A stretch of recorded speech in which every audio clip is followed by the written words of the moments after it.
I'm going to end this review of the new album Pirouette by model/Actriz by telling you or singing to you a little children's song from France, but I'm going to start off with kind of a meditation on the fact that this band started at the Berklee School of Music. You see, I'm two things. I'm a Generation Xer, and I'm originally a Bostonian. I now live in Western New York, actually pretty close to Berklee's great rival, the Eastman School of Music. And when I was growing up, as an Xer, one of the last places you would ever expect to find any cool musicians, any like real musicians, with soul, would be the Berklee School of Music. That's where you went if you were a nerd and you took tuba in high school. No offense to tuba, I have some great friends who play tuba, but that was the perception. If you were oh my God, God save you, if you were like a guitarist and you went to Berklee, that meant that all you wanted to play was Dream Theater and Steve Vai and maybe Rush, but you were going to be so up in your head about technical specificity that you would lose track of the nature of soul of music. But I need to update my priors, okay? I need to get rid of that concept because it seems to me that schools like the Berklee School of Music, hopefully eventually Eastman, over in England, you have the National Conservatories of Music. You have all of these super classically trained musicians who are making very cool rock and roll music. Now, cool is a hard term to define. I don't really know how to do it except to sort of say, like the congressional definition of pornography, you know it when you see it. But it's like a kind of laid back self-confidence and a lack of sort of trying too hard. And maybe that's where it doesn't quite mix. Because, when I was growing up, you had Nirvana, and they're all great musicians, but none of them would have gotten into Berklee. Hell, even Radiohead, Tom York doesn't know how to read music, right? I mean, Johnny Greenwood does. But those guys are just a bunch of high school loser friends who learned how to play guitar because they like guitar and ended up starting a band. Like, that's how most bands started. So my little pre-meditation before I get into a review of this excellent album is just to say it might be changing. That kind of losery kids like myself, I was a drummer in a band for 5-6 years, like, maybe that model is done. Maybe the cool guy who just kind of picks up guitar because it's sort of fun, the cool girl who picks up a guitar because it's kind of fun, maybe that's going away. Maybe those kids are now playing video games or, I don't know, spending too much time on Instagram. Who knows what? But I can tell you I've had two kids who just went through high school, and there are like no bands in this nice suburban little town that I live in. And when I was growing up, there'd be like 10 bands in my high school. I mean, we had like multiple Battle of the Bands every year, and there are still people who we had to turn away.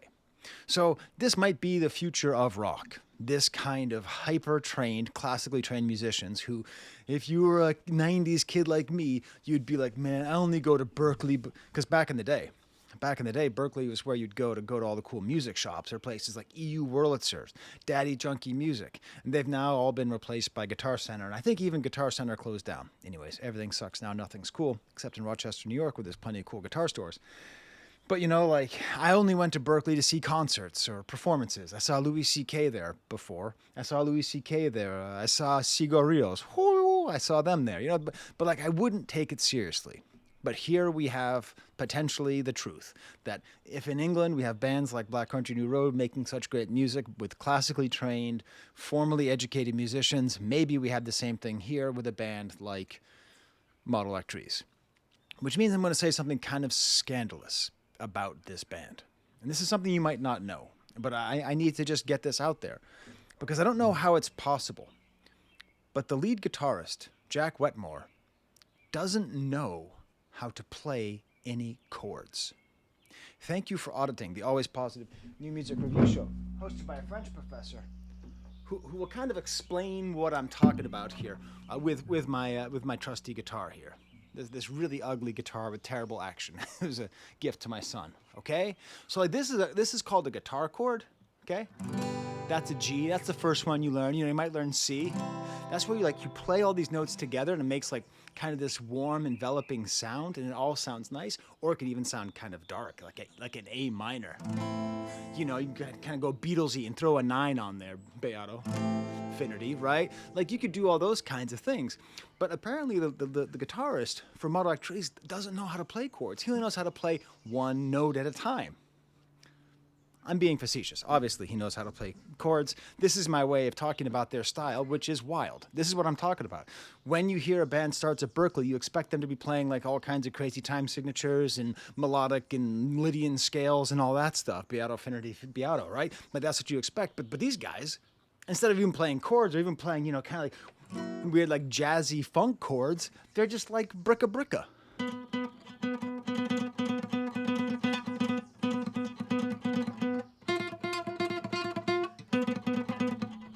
But like that, that's it. That's like all the guitar. Or sometimes they go up here. They go up here. You can be like it's all super duper staccato, pick driven. And I have to say, I'm here for it. I think it's great. I think it's awesome that a band in 2025 found a way to make rock and roll music that is actually new. I don't look back and say, oh, they're very clearly trying to sound like X of 1990 X or Y from 1970 Y, right? It's all very kind of metallic bricka guitars, just bricka. Every single song, bricka. Everything's bricka, but it's all good. And ends up having this cool feel where it mixes in with what reminds me there's this weird period of time in the kind of early 2000s, the early aughts, where you had a lot of like indie bands making what was fundamentally disco music. And this kind of is a disco album because so much of the rhythms is just 2, 3, 4, right? It's all kind of bricka all over the place. It ends up being a very danceable, very enjoyable album. But that's not even talking about the star of the show, the lead singer, Cole Hayden. I don't know if he knows how to play chords on guitar. I haven't asked him. And sometimes, so it's taken me a while to review this album. I've had a weird month. May is weird for college professors. You have like too much work to do and too little work to do all at the same time. So I've been sitting on this album for a while. And what I really like is that he makes this clear. Some interview that I read, he describes, quote, the writing on Pirouette as a whole feels more conversational than anything we've done before. Unlike most of our songs where it feels necessary to be written in a vacuum, these lyrics largely came together in the booth. So that's the idea, that looseness that I'm talking about. Me, the 90s kid who grew up on Neil Young and Nirvana, who despised, but like, what was it? It was like Blind Melon was like Muse was too technically proficient for me. Like I could not listen to music if it was technically proficient. Who was that other band? Like Soul Coughing. There's a whole bunch of them. And I was ridiculous, right? I was a ridiculous, insecure little man because I wasn't good at playing music. Therefore, I thought other people couldn't be good. I don't know what it was. But this album manages to be made by classically trained musicians who are learning how to be loose. And that really comes through in the lyrics. It really comes through in the fact that these lyrics are superb, but they feel mostly improvised. They feel like they're done in the booth. Sometimes they don't even rhyme. Often they don't even rhyme. That kind of coolness that you just do not associate with classically trained musicians is coming through. And what's he singing about? He's singing about the truth. He's singing about his life of being a rock star. I put rock star in quotes because the days of the rock stars are basically over, which is for the better, I think, most specifically for the rock stars themselves. But he is a successful lead singer in a band, which is a successful band, right? They probably don't have day jobs. And that's basically what it counts to be a rock star now. Back in my day, if you were a rock star, that meant you made millions of dollars and you flew first class. Now, in order to really have that feeling, you just have to not have a second job, right? And so this album is largely about that feeling of discomfort. And going back to being a 90s kid, it's discomfort with his fame, discomfort with the attention, that kind of alienation that Kurt Cobain and Eddie Vedder sang about so well, about not wanting to be in the center, not wanting to be seen all the time and not knowing what to do with it. Feels like it's right in the center. Mixed in with that is meditations on what it is to be a celebrity, especially how it has to do with sexuality. It's really great. And the more I've sat with it, the more I've really liked it, which is just a spectacular sign. I am going to be doing a video, maybe even later today, so I'll be releasing it in the next couple days, about record labels, just about like, they get a bad rap, but maybe they shouldn't. So this is on True Panther. And just to say, Lauren Oder, Oakley, and Model Actriz are like 3 of the best bands out there right now, and they're all on the same label. So I don't know what that's saying, but check out that video when I make it. Before I even get into the album proper, I have something that I call the waffle test, which is every weekend, so it's Sunday morning, every weekend I make a Dutch baby, pancakes, waffles for my family. I wake up with my 2-year-old and I put the music on the speaker and I listen to it. And this at first failed the waffle test. It was just too loud, too discordant. My wife came down. She's like, I don't know if I can handle this. And so I went and put on Japanese breakfast. It was just a little too just like, like that doesn't quite work. But then later at night, I made a little parfait for my 2-year-old and my 17-year-old. And we put this on. And we had a full-on dance party. I think it was Departures, and we were just like, I mean, seriously, like if I wasn't against showing my family on the internet, I would show you the video because I made a video. It's beautiful, it's gorgeous. It's all of us just dancing around. Hey, if any members of the band want to see the video, let me know. I could send you the video because it's awesome. Because it's a whole family getting together, dancing to this like kind of nihilistic, very dark, angular, metallic music, but also just having a full-on dance party. So then this morning when I was making waffles, we played it, and it was awesome. So there you go. It lost and then won the waffle test. If you're just getting into this album, you're just getting into this band, probably the easiest stamp for this album is the song called Doves. The pulsing, tuck, tuck, tuck, tuck, tuck. I don't know if I should call it chukka chukka or tekka tekka sounds. Maybe tekka tekka tekka tekka tekka. I don't know. But what's cool is that even though it kind of all does that, it's always a little bit different. Like this song, maybe the tekka tekkas are a little bit more rhythmically interesting. This song has a little bit more space. It's a little bit more melodic, a little bit more harmonious than the rest of the album. His voice does so many nice things here, this frail, sweet melody. And as his lyrics devolve from singing into basically talking, the chukka chukkas and the sounds underneath get more and more distorted. So it's as though like everything is kind of dissolving. He says in an interview that I read, I think it was on Genius, Doves was the first song on Pirouette to have fully completed lyrics. Initially, its story wasn't entirely clear to me, but it became the gateway to the rest of the album's writing. That's the great thing. That's the great thing. That's actually a great thing. If an artist doesn't know what they're doing, if they aren't fully in control of what they're doing, and it's not just because, they're having some kind of dissociative episode, chemically or any other reason for that. Like if you're just sort of giving into the music and seeing where it goes, it is just a fascinating idea. Within the song, I sing from an empty cathedral, but on a broader level, it explains how a place that once felt like a sanctuary can over time become a cage. The whole album appears to be about somebody who's looking for the sanctuary of music, looking for the sanctuary of a stage, and then finds out that it's actually a jail. Doves, enter doves, go flood the aisles with wings like water in the light. So it starts off kind of like that, and you have the doves, and I don't know what's going on behind me. I can't see what you're seeing. So there might be some mourning doves behind me at times. They're very loud and silly animals, but I love them. I love those silly mourning doves. It's this whole like image that you have of, I picture like a John Woo movie. That was a cardinal. I picture a John Woo movie of just like doves flying in an empty cathedral. It's very evocative. But then the bricka bricka sound gets more aggressive and the song becomes more and angry. Drag my nails on blackened stone. I scratch my name in crooked rows. Trade sweat for wax and tears for smoke. I make a rapture out of waiting. He's really... these are very interesting, very well-constructed lyrics that are vaporous. Is vaporous a word? Tell me in the comments.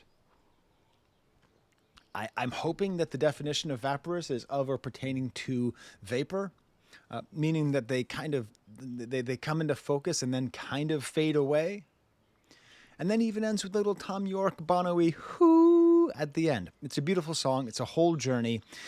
If you like what you see, smash like bucket, subscribe. AVAA stands for awesome video as always, and I will always heart those comments. I'm going to go through the rest of the album now. Vespers is an evening prayer. A lot of this album is about like the holiness of performing and the holiness of being an artist, and the what's the opposite of holy? Profanity. The profanity, the vulgarity versus the sacred. So there's the sacred act of performing and making art, and then there's the vulgar reality of selling tickets and being on stage and being on tour and having groupies and having fans and just the whole thing. It's a bummer, man. So Vespers is an evening prayer. So I think this is a song about like the evening prayer of a concert. These fast high synth start, this cool kind of sloppy hi-hat on the 2 and 4. I love this song. I just there's a way to know how much you like an album when you listen to it like I do, because I've listened to a bunch because I'm trying to do good analyses. But like when the album rolls over because you have it on repeat, because if you don't have it on repeat, it's going to go into the goddamn predictive algorithm. And I don't care what they think I would like if I like this. Do you know what I like if I like this? I like this if I like this. So I want to listen to this again. And when it starts over again, I just get so excited to have this little dance party. Eventually the hi-hats close. It just builds and builds.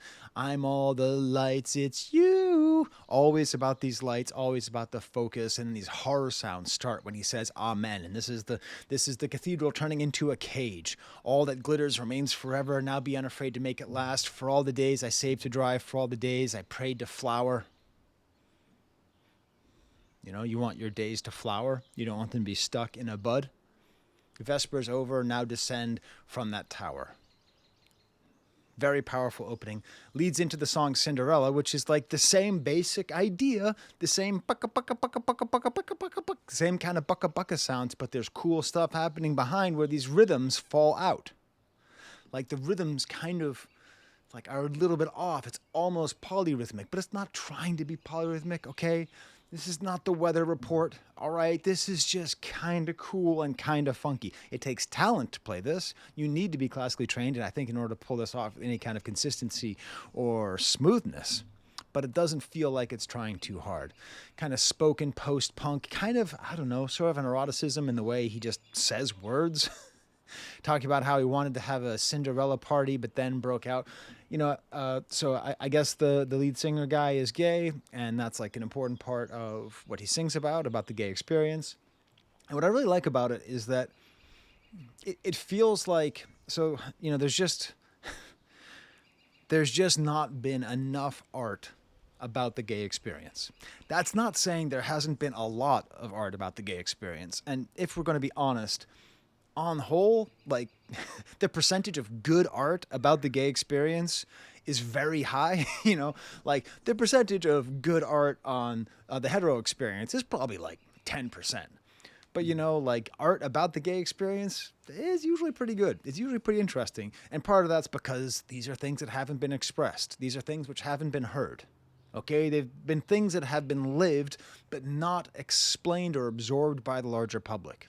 So a little kid wanting to have a Cinderella party, and whatever that means, that's meaningful. And I'm sure if I were gay, I would really relate to this and be like, oh my God, I wanted that too. When I was 5, I remember clearly I wanted to have a Cinderella birthday party, and the moment came, I changed my mind. I was quiet, alone, and devastated. That's beautiful. That's beautiful. And that's what can only come with this kind of semi-improvisational lyrics.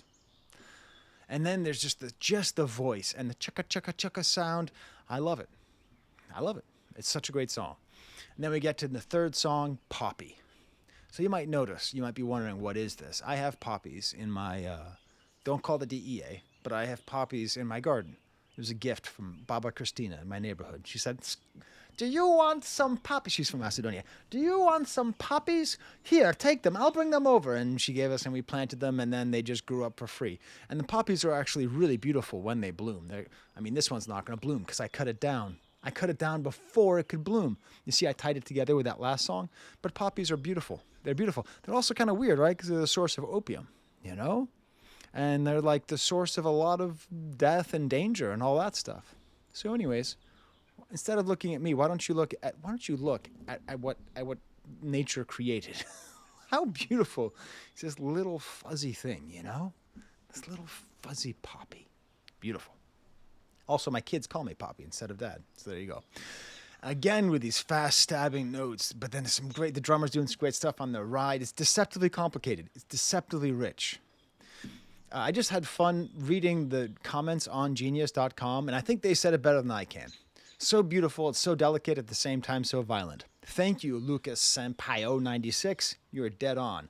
Kiko XOXOX said the instrumental on this is crazy. And that's true, and his singing is all over the place. And there's more dynamism. And I'm going to put something in your head that's going to curse you forever. This song is close cousins with the early 2000s pop hit by Natasha Bedingfield, Unwritten. Feel the rain on your skin. I swear to God, if you listen to that song and then you listen to this song, you'll be like, oh my God, Sky is an insane person, but I think he's right. Feel the rain on your skin. There's something about how this song, how the melody goes. Endless dreaming, endless ecstasy. I can't really describe it. I don't know the exact words. But it's this very unsettling concept of my tears return to poppies in the field, endless dreaming, endless ecstasy. I don't know if this is a song about having an opiate addiction. It could be, because it's about poppies, and poppies are the source of opium, so it could be about being a opiate addict. I don't know, or it could be just about the idea of tears becoming like your pain becoming an opium for someone else. Suffer for the spectacle, the same main theme that we have here, where the cathedral of his music and his art is becoming his jail. He has a whole thing about like marble becoming soft and like about the artistic process. It's a really beautifully written song. He's such a good lyricist. I sort of feel like he shouldn't write lyrics anymore. Like if this is how he just goes off the dome, this is what he should do. The next song is called Diva. Weird kind of jittery jazz. It's almost like Jaws, If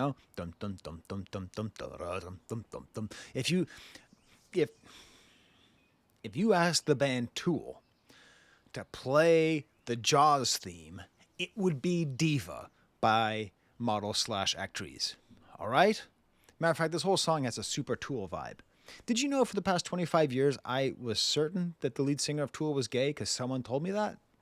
I always thought that was really cool because like there's like a certain aspect to their music which I think like I understood like the frailty with which like the not the frailty but like the sensitivity and maybe the sense of like rejection that he was able to put through his music while also being this like very hyper masculine music like that just made Tool's music. I'm not like a big fan, so I didn't listen to them a lot, but you hear them.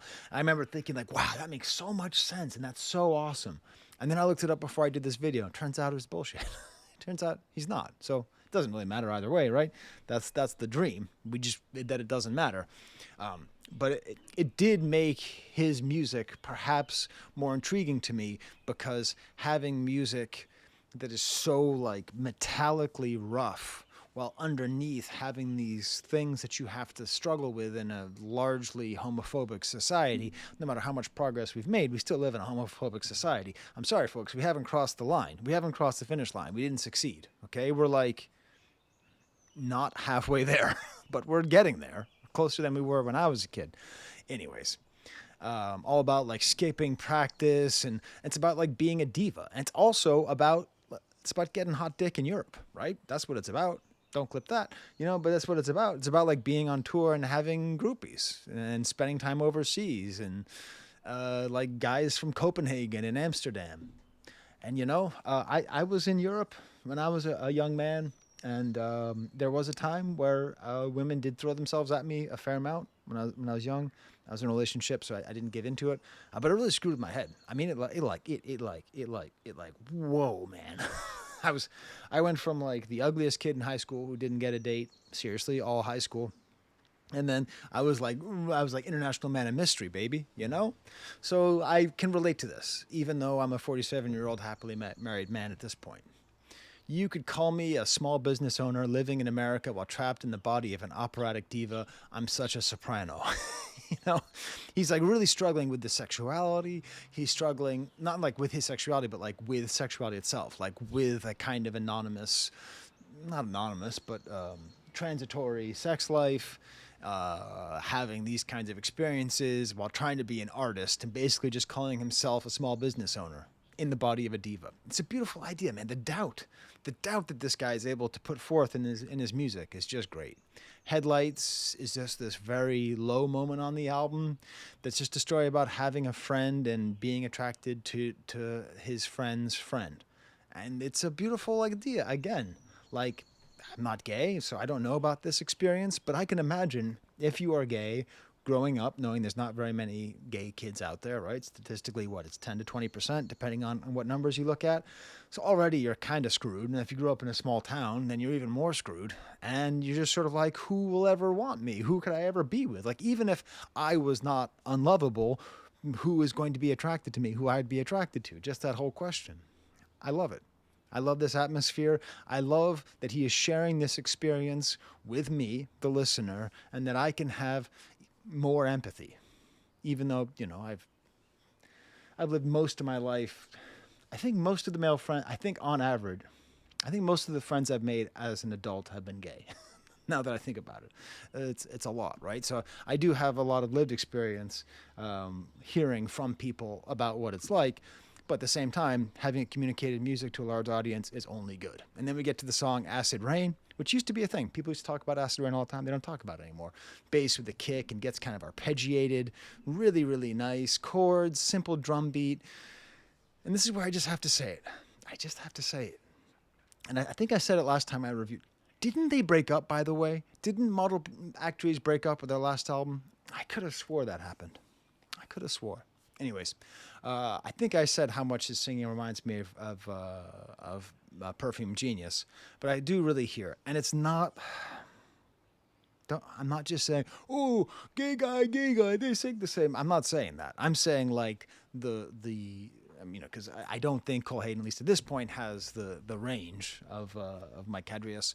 But like the general tone and the general approach to singing and phrasing, I feel is very similar. And that's actually a similarity which I like. Because like Perfume Genius, is he the best male vocalist in the world right now? Tell me in the comments. I'm trying to think, who's a better male vocalist right now on planet Earth?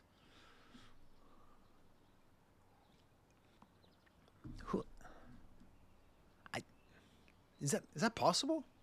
I don't know.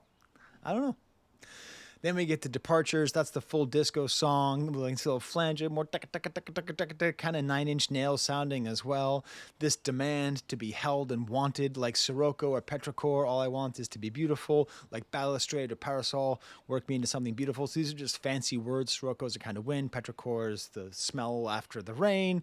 Balustrade, I think that's a balustrade. I think that's like a railing. Parasol, that's like an umbrella that you use so you don't get too tanned or sunburned. This whole kind of image that he has, he just wants to be something beautiful. He wants to be something that someone cares about. He wants to be adored.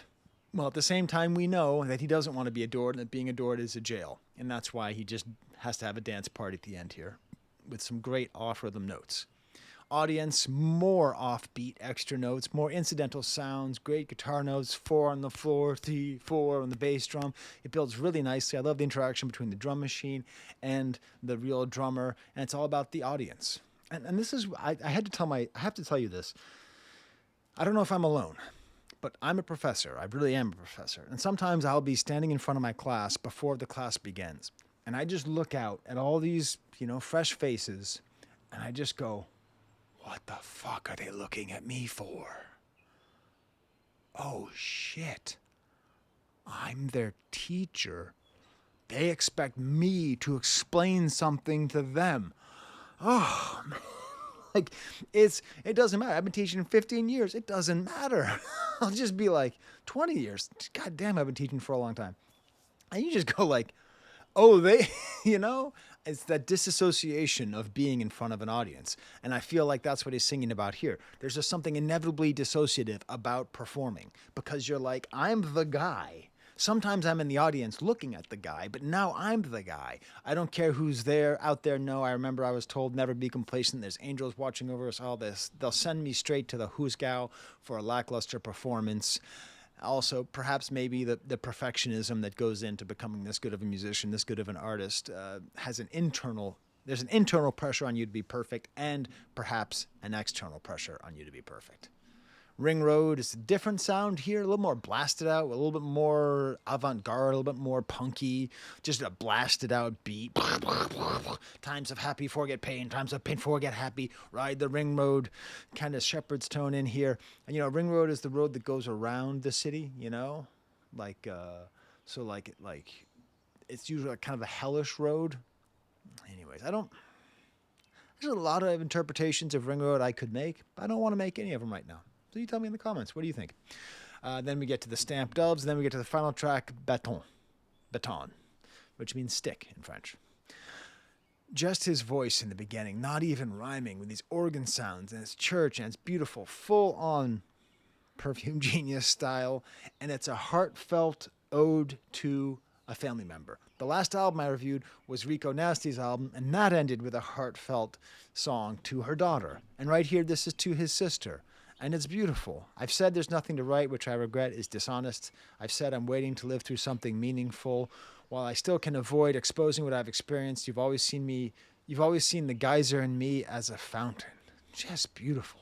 Just winding along, no rhyming, talking through. Like, I feel like I've been led into a overly intimate conversation between a brother and a sister. When you recall things I've forgotten, it can feel strange knowing I've been a person like you are to me, sister. And that's the thing. When you have, do you have brothers and sisters? Hey, you can tell me in the comments how many brothers and sisters you have. It's interesting. I'm the youngest of 4. And there are things that I remember that my brothers don't. And there's things that my brothers remember that I don't. And it's weird because it would be like, you don't remember? You don't remember standing outside the mall in Toronto up against the wall and you were trying to look cool for all the girls there, and I stood up next to you and tried to stand like you were, like James Dean right next to you, and you said, "Get away, Sky, you're cramping my style." You don't remember that, but we don't remember things. And there's a weird thing about like personhood and existence and memory. It's all tied into family. And it is a beautiful album.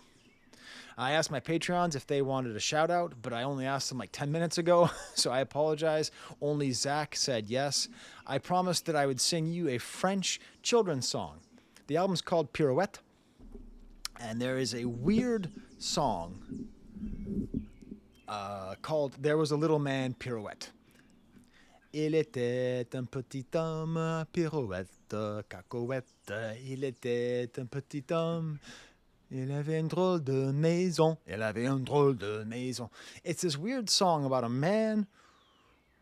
If you translate literally, it's there was once a man, pirouette, peanuts. There was once a man who had a funny house. And it gets weirder and weirder. And he falls down the stairs, and then an airplane cuts his nose off. And it just keeps going. And the reason I bring it up is that that's kind of how these lyrics are. It's like, what's going on? Il était un petit homme, pirouette, cacahuète. So I don't know. It has that kind of feeling. All right. Well then, until the next time, wait, just look at how cool that is. Look at the little, I felt really bad cutting this off. Do I get your like button for destroying this beautiful poppy? I've got more though. You don't have to worry about that. Got more. They keep building. All right. Until next time, there's the camera.